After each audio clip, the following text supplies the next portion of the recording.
Joining us on the broadcast now is our correspondent Simon Marks. Thanks very much for speaking with us, Simon. I have to ask you for your assessment of whether the people on the ground and the authorities are, according to you, taking this crisis seriously enough. I think it depends precisely where you go in the United States. You know, the American Medical Association 24 hours ago articulated the words that President Trump so far has not personally articulated. They want him to order a national lockdown here in the United States. And as you know, there are still a handful of states that are not locking people down, not telling people to shelter in place. And the American Medical Association said yesterday it's absolutely clear that the key to this is locking people down and controlling people's movements within their own, restricting it within their own homes. President Trump says he doesn't want to force that issue. He says that constitutionally and morally he is opposed to the idea of ordering the states, where governors traditionally oversee their own affairs, to take action. So in some parts of the country, there's no question that social distancing rules, face mask recommendations are being taken reasonably seriously by most people. In other parts of the country, there's no attempt to force those kind of restrictions on people. If you look, for example, at the state of Georgia, the governor there has just ordered the public beaches to open for the summer season, which the vast majority of healthcare professionals around the country think is absolutely crazy. If you look at what happened in Florida with the traditional annual spring break holiday just a few weeks ago, going ahead as usual, that clearly contributed to coronavirus cases all over the country. So it's still a very, very mixed picture. 400,000 cases and counting. Let's now talk about what the American president had to say about the issue of ventilators specifically. 110,000 ventilators, he said, coming over a short period of time. I don't think we will need them. In fact, he says they might be able to help other countries. But experts do not seem to agree with that. No, they don't.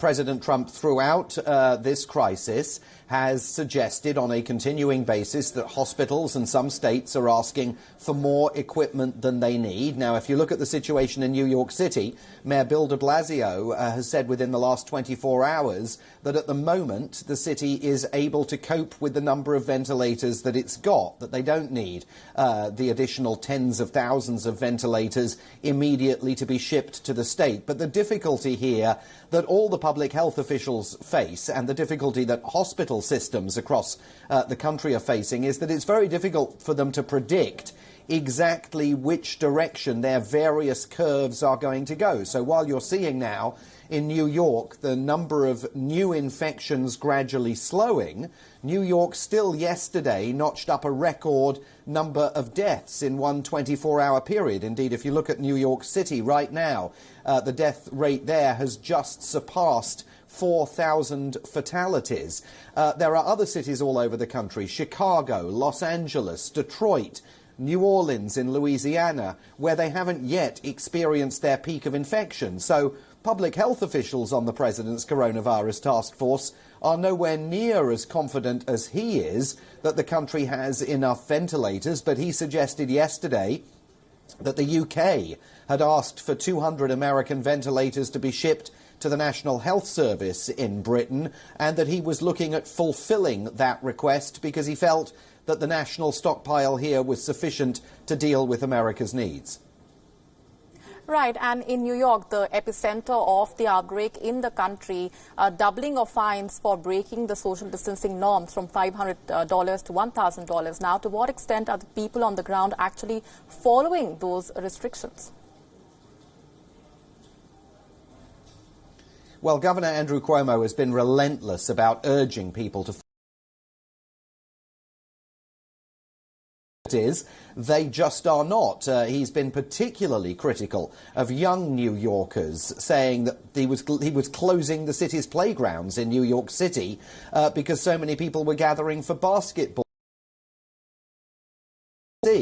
I took a walk over the weekend through Rock Creek Park, which stretches all the way from the outer suburbs of Washington, D.C., all the way down to the White House. And the park was filled with people and joggers.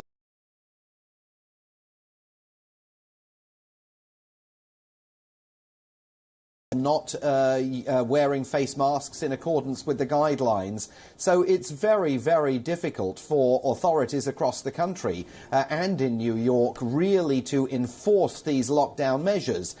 They are absolutely reliant on the common sense of individual members of the public, and that's one of the reasons why the American Medical Association, to go back to where we started, the President really needs to authorize a national lockdown, because this needs to come, they argue, from the White House. That if people aren't hearing it from the White House, if people are hearing, in fact, from President Trump that face mask use is entirely voluntary and he's not going to wear one, well, to some extent, there are people out there that take their cues from him. So these enforcement efforts are sparse and would of people to enforce not just in New York City but everywhere else as well.